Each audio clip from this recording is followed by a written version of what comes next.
Now I'm moving the second part, which is about education. Dr. Soliman, what do you think the turning points have been in your life? What were you like then? I read that question and I thought it was interesting because actually I have an interesting story. And um, in the first grade, although I was very good, I thought, I mean, I knew everything. The school I was in was horrible to say the least. We're very lucky that second grade we moved out of that town and moved to another town. And the teacher of when I joined the class, the teacher was very serious teacher.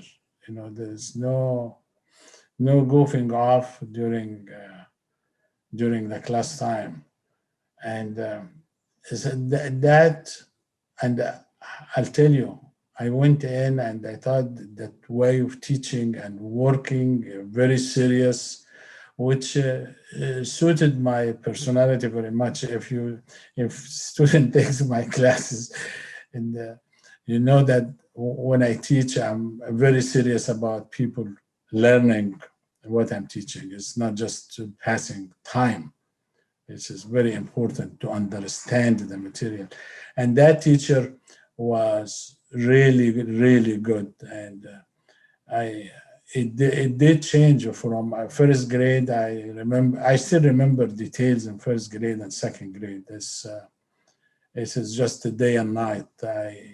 I ended focusing very much, and within no time, I was actually the top student in the class.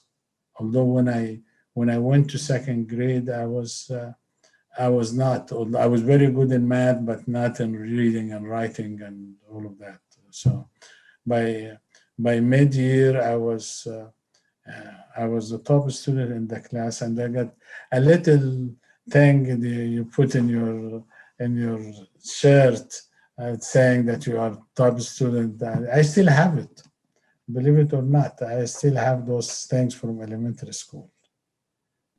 Oh, that's very nice. I like this kind of memories. What did you learn during your academic lives that you would like to pass along to the next generation? And there is the most important thing is focusing on the material. Understanding what is being taught. Uh, I I see many times a student that the only important thing is the grade. The grade is very important. I'm not saying it is not. Having a good grade is very important, but one has to get it by understanding the material. It has to be very serious about attending the class, about trying to learn the maximum. If you have an issue, talk to the teacher or to the professor. So it is whether a student focus on that. This is maybe more important than the grade. Grades will come by themselves if one focus on his education, and that's what I personally try to do all the time. Is understanding the material is extremely important. Not all, I have to say, not all professors or teachers make it easy to reach that. I in a class in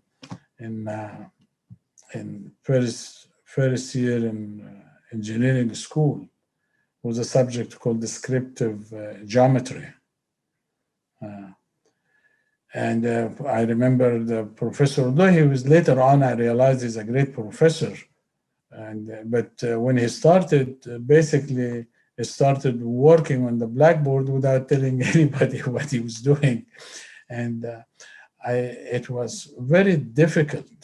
It was very difficult. I had to learn it on my own, spend a week or more trying to. And once I grasped what the professor is trying to do, it became very easy. And the professor, you realize he's a great professor. But when you start, you have to, especially with a subject that is very different from what you usually learn. I do not know whether anybody has idea what descriptive geometry is, but it is beautiful subject if you understand what you're trying to do. But if you don't, and somebody start walking in and drawing things, it can be very intimidating. Thank you very much. Well, would you mind telling us about a time when you didn't know that if you would make it? You know, I have to disappoint you. I never thought that way in any situation. I thought, I'm talking about educational situation. I've never thought so. I put great deal of effort and I have to say I have a great confidence in my ability. You know, the one time that thought there was a challenge and you have to meet it was when I went to Stanford University.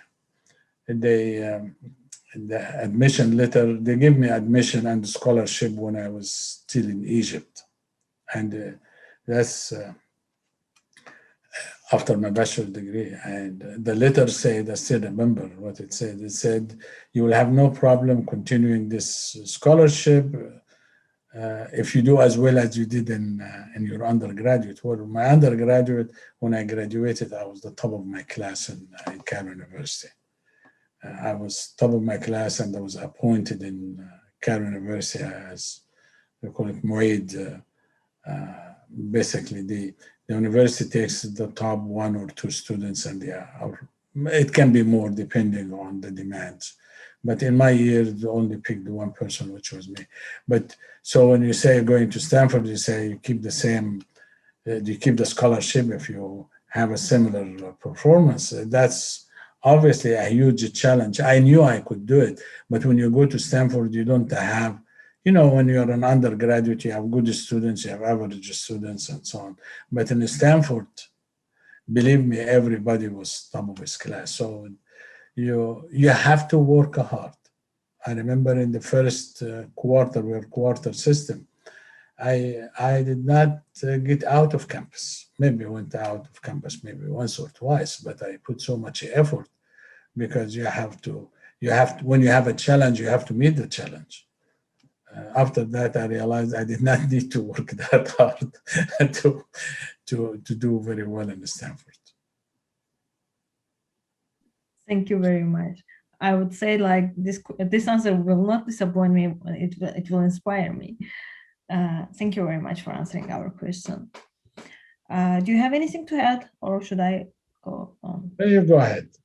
Thank you. Well, before you mentioned about teaching methods your teachers used to utilize on you, but now taking into consideration your experience, what do you feel the most exciting or effective learning environment would be?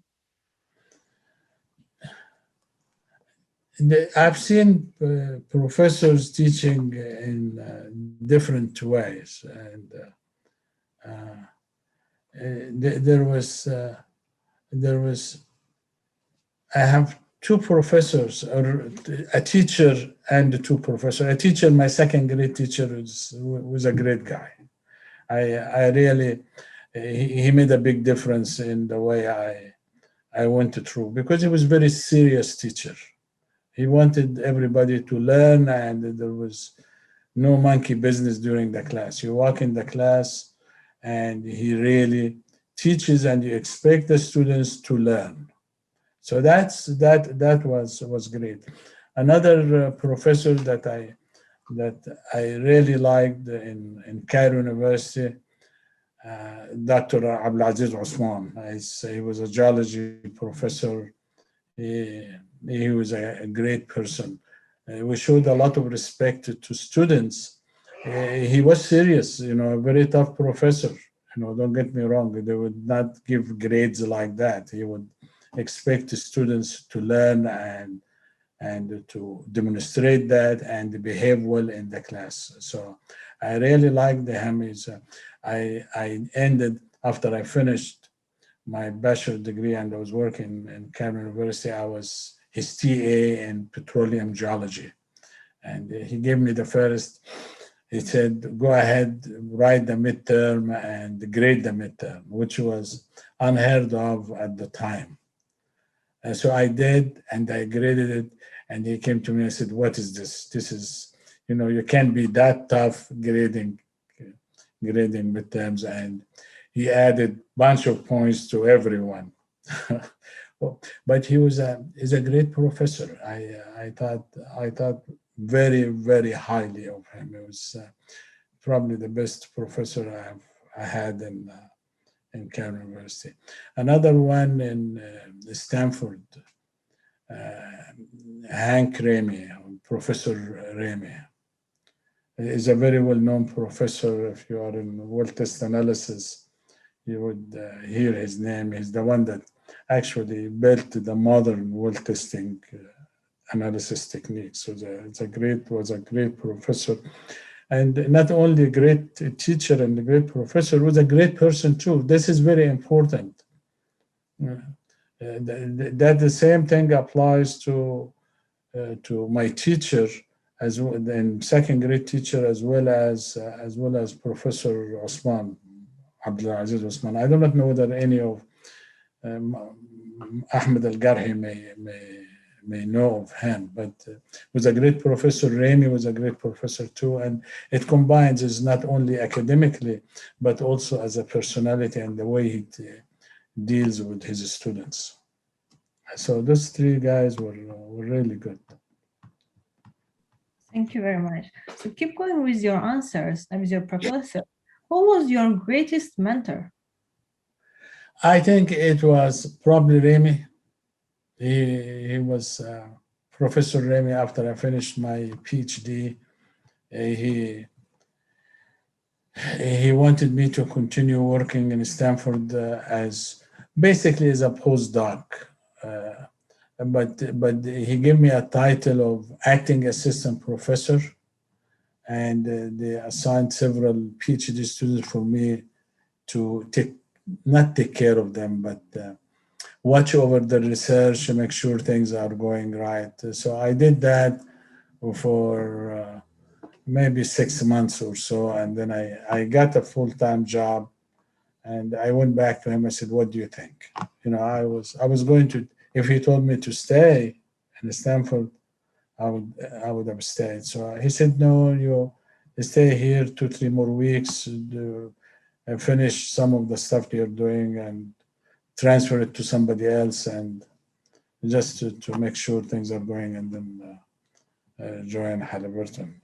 So I did what he asked me to do.